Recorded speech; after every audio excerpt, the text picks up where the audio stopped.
Hello, నేను doctor శిల్ప, gift fertility hospital Bhimavaram. ఈరోజు మనతో ఉన్నారు కపుల్ అనమాట. సో మ్యారేజ్ అయ్యాక పిల్లలు పుట్టట్లేదని వచ్చారు. తిని వచ్చినప్పుడు తిన ఏజ్ సంథింగ్ అరౌండ్ 31-32 ఇయర్స్ అనమాట.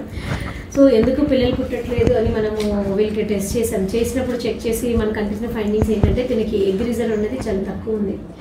సో ఎగ్ ఏఎఫ్సి అంటే ఎగ్ అటెడ్ని 10 ఉందని మనం ఇనిషియల్ ఫస్ట్ స్కాన్ చెక్ చేసుకున్నప్పుడు తినకు రైట్ సైడ్ ఒక 3, లెఫ్ట్ సైడ్ ఒక 3 మాత్రమే ఉన్నాయన్నమాట. ఏఎంహెచ్ కూడా 1 వచ్చిందనమాట. మామూలుగా ఎప్పుడు కూడా ఏఎంహెచ్ అనేది సంథింగ్ అరౌండ్ టీనేజ్కి 3 to 4 మినిమం ఉంటుంది అనమాట. మామూలు normal AMH something around 4 to 6. కానీ తినే ఏఎంహెచ్ చెక్ చేసినప్పుడు ఓన్లీ మనకి 1 పాయింట్ ఉంది. సో తిను 1 పాయింట్ ఎగ్ అంతా పడిపోయినాక మనకి ట్రీట్మెంట్కి ఇన్ఫర్టిలిటీ ట్రీట్మెంట్కి వచ్చినప్పుడు ఇప్పుడు మనకి ఏంటంటే సక్సెస్ రేట్ అనేది చాలా ఇంపార్టెంట్. ఎగ్ ఉంటేనే మనం బేబీని తయారు చేయగలుగుతాం.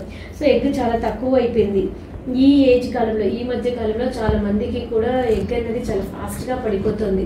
అది మన లైఫ్ స్టైల్ అవ్వచ్చు, మన ఎన్విరాన్మెంటల్ ఫ్యాక్టర్స్ అవ్వచ్చు, వీటన్నిటి వల్ల కూడా ఎగ్ అనేది ఎఫెక్ట్ అవుతుంది. సో తిను ఈరోజు ఇలా మనకు వచ్చింది, తిని అడుగుదాం. సో ఫస్ట్ ఎలా వచ్చారు తెలుసుకొని వచ్చారు. సో రిపోర్ట్స్ చూసి ఇలా ఎగ్ తక్కువ ఉంది అన్నప్పుడు అసలు ప్రెగ్నెంట్ అవుతారు అనుకున్నారా లేదా, వీళ్ళ ప్రయాణం ఏంటో మనం వీళ్ళ మాటల్లోనే తెలుసుకున్నాం. మేడం క్యాంప్కి వచ్చారు. క్యాంప్కి వస్తే మేడం అక్కడ చెప్పారనమాట. అప్పుడు మేము అక్కడ హాస్పిటల్కి వస్తే టెస్ట్లు అన్నీ చేశారు. నీకు గుడ్డు తక్కువగా ఉంది అనేసి అన్నారు. అంటే నాకు భయం వేసింది. అయినా సరే తక్కువ గుడ్డుతోనైనా సక్సెస్ చేస్తానని నాకు ధైర్యం చెప్పారు. మేము ముందుకెళ్ళాము ట్రీట్మెంట్ తోటి. మేడం మాకు గుడ్లు బాగానే వచ్చినాయని చెప్పారు. నాకు ధైర్యం చెప్తా వచ్చారు. నాకు అక్కడికి భయంగానే ఉంది. చాలా ధైర్యం చెప్పారు మేడం. నన్ను చాలా బాగా చూసుకున్నారు. నాకు ఫస్ట్ సైకిల్లో నా సక్సెస్ అయ్యింది. చాలా ధైర్యం ఇచ్చారు.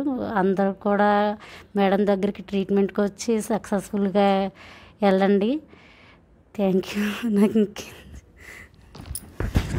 సో తిను మన దగ్గరికి వచ్చినప్పుడు ఎగ్ తక్కువ ఉంది అనుకున్నాము. So but they are willing to take risk అనమాట. ఫస్ట్ ఏంటంటే వీళ్ళు రిస్క్ తీసుకోవడానికి రెడీ అయ్యారు. ఎందుకంటే ఈ మధ్యకాలంలో కూడా ఎగ్ ఏమిచ్చినా చాలా తక్కువ అయిపోతాయి. 0.2, 0.4, 0.6కి వెళ్ళిపోతున్నాయి అనమాట.